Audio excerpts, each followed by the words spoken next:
बच्चों की बुनियादी तालीम मजबूत हो तो आने वाले दिनों में एक कामयाब तालिब इल्म बनने की सलाहियत पैदा हो जाती है।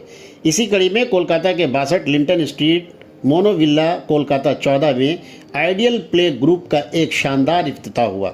इस स्कूल में expert educated teachers, smart board, playground से लेकर स्विमिंग पूल तक की फैसिलिटीज़ मौजूद है। आइडियल प्ले हाउस के इफ्तिताही प्रोग्राम में तालीमी मैदान से जुड़े और कई समाजी व सियासी शख्सियत मौजूद हुए।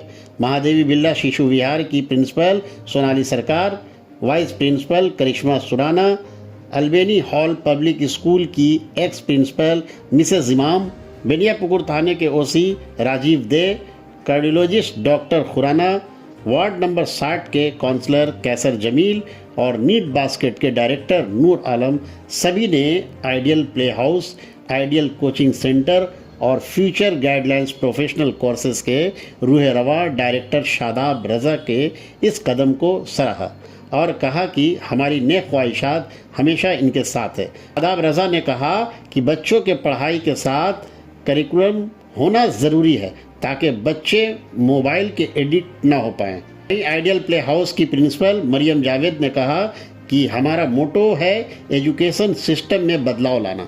जहां एजुकेशन महंगी से महंगी होते जा रही है, वहीं एजुकेशन को एफोर्डेबल बनाया जाए ताकि कोई भी एजुकेशन से महरूम न रह जाए। आइए सुनते हैं सभी ने क्या कुछ कहा है। ये आइडियल प्ले ग्रुप जो आज इनॉग्रेशन हो रहा है, I am very happy and privilege to be here and thankful to Mr. Reza who has invited us. This Ideal Play School, I wish them all the best for the future.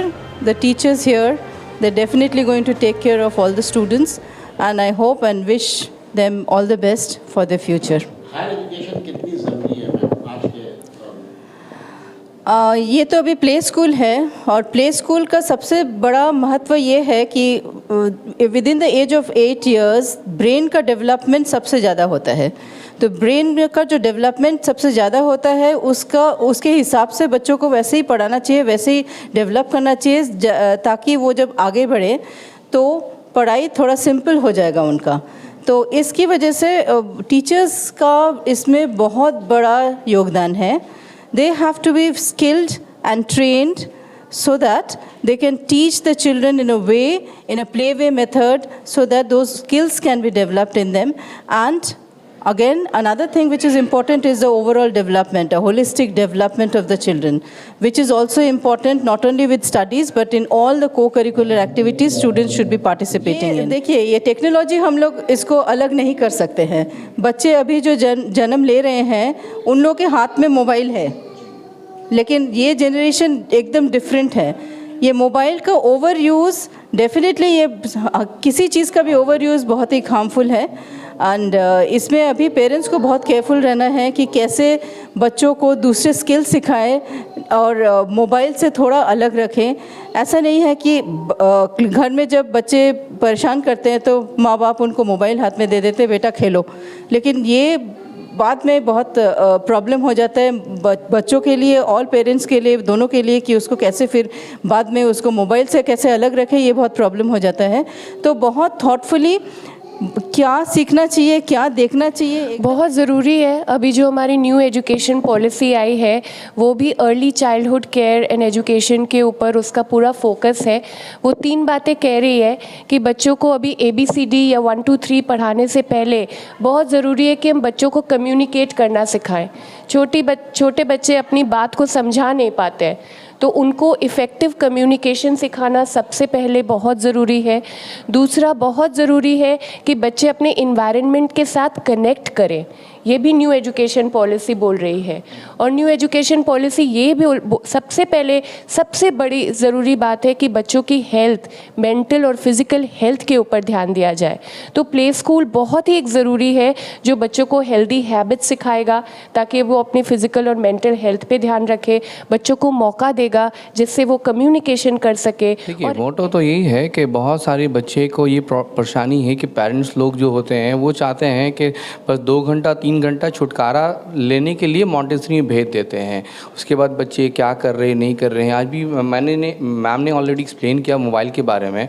तो मेरा main motto है कि जो बच्चे को ये phone की आदत लग चुकी है, खाना है तो फ़ोन देख के खाना। I do have also 2 child, तो मुझे भी एक एक्सपीरियंस है इस चीज़ों का, और मैं काउंसलर भी हूँ, तो मैं जानता हूँ इसके बारे में कि कितना इफ़ेक्टिव और कितना नुकसान इस चीज़ को। तो मेरा फर्स्ट मोटो है कि बच्चे को इस तरीके से टेक्नोलॉजी हम लोग दें और पढ़ाएं यहाँ पे, ताकि कि बच्चे का जो एक स्किल है वो बाहर में आए। एबिलिटीज़ तो सब बच्चे के पास में होता है, बट स्किल जो है वो सबके पास में नहीं होता है। स्किल एक डिफरेंट चीज़ें हैं। तो ये सबसे बड़ा मेरा यहाँ पे मोटो है कि बच्चे को एक्स्ट्रा ऑर्डिनरी बढ़ाएं, जो बच्चे सब मॉन्टेसरी में पढ़ रहे उससे ये अलग हों, और फिर उसके बाद में फिर लोग ये कहें कि हमें कहीं नहीं डालना, मुझे आइडल प्ले हाउस में डालना है। एजुकेशन का जो सबसे पहला मोटो होता है ना, वो होता है एक चेंज, एक बदलाव लाना। तो आई थिंक ये इस पूरे एजुकेशन सिस्टम के ही पीछे, हमारा ये लॉन्च करने के पीछे सबसे बड़ा मकसद ये था, एक बदलाव लाना सोसाइटी में। Because I would also say काफ़ी स्कूल्स हम जानते हैं आजकल, काफ़ी प्ले ग्रुप्स, मॉन्टेसरीज, बहुत सारी ऐसी चीज़ें हैं अवेलेबल है इंस्टीट्यूशंस स्टूडेंट्स के लिए, जो कि बहुत ज़्यादा हाई चार्ज करती हैं। हमारा यूनिक सेलिंग पॉइंट ही एज एन इंस्टीट्यूशन ये है कि आपको फैसिलिटीज़ आइडियल प्ले हाउस में बिल्कुल वही मिलती हैं जो किसी भी टॉप नॉच इंस्टीट्यूशन में मिले, लेकिन जो हमारा प्राइस पॉइंट हमने रखा है एजुकेशन के लिए, we have tried to make it very affordable, because the reason behind is we wanted to bring change in the society. We want education, especially play school education, to be very accessible to the middle class society people and everyone who is willing to enroll their kids in the school. यानी ये सवाल तो बिल्कुल ही एक normal सा सवाल है, सबों को अच्छा लग रहा होगा यहाँ पर, मगर मुझे ख़ास करके अच्छा लग रहा है क्योंकि यहाँ जो है इसमें एजुकेशन से मैं जुड़ी हुई हूँ करीब 48-49 ईयर्स से। तो जाहिर है हमको बहुत खुशी होती है कि जब भी कहीं भी स्कूल खुलता है, कोई भी स्कूल खुलता है और लिटरेसी फैलता है और एजुकेशन फैलता है, तो ये मेरे लिए बहुत यानी एक गुरूर की बात होती है कि हम जो एजुकेटर रह चुके हैं अपने बच्चों को, यानी जिसको हमने पढ़ाया है, उनके ज़रिए से अब ये फैल रहा है, तो ये इससे ज़्यादा खुशी और हमसे ज़्यादा क्या हो सकती है। ये एक देखिए प्ले स्कूल जो होता है एक गार्डन होता है, एक नर्चरिंग ग्राउंड होता है।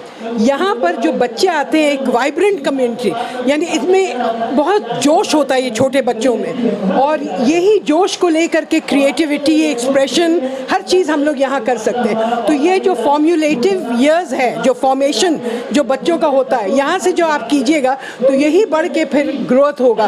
तो शादाब बहुत ही अच्छा किया उसने कि एक 2018 में हम आए थे, उसने इंस्टीट्यूट खोला था, तो उसमें भी हम शरीक थे, और आज हमको बहुत खुशी हो रही कि देख करके कि वो एक प्ले हाउस स्कूल खोल रहा है ताकि बच्चों को क्रिएटिविटी, एक ऐसा एटमॉस्फेयर दे सके जहाँ पर अपना विजन बच्चे खुद ब खुद एक्सप्रेस कर सकें, क्रिएट कर सकें और बन सकें। प्रोग्राम जो आज इनॉग्रेशन प्रोग्राम है स्कूल का, आइडियल प्ले स्कूल के लिए, तो मैं मुबारकबाद देता हूँ शादाब भाई की पूरी टीम को।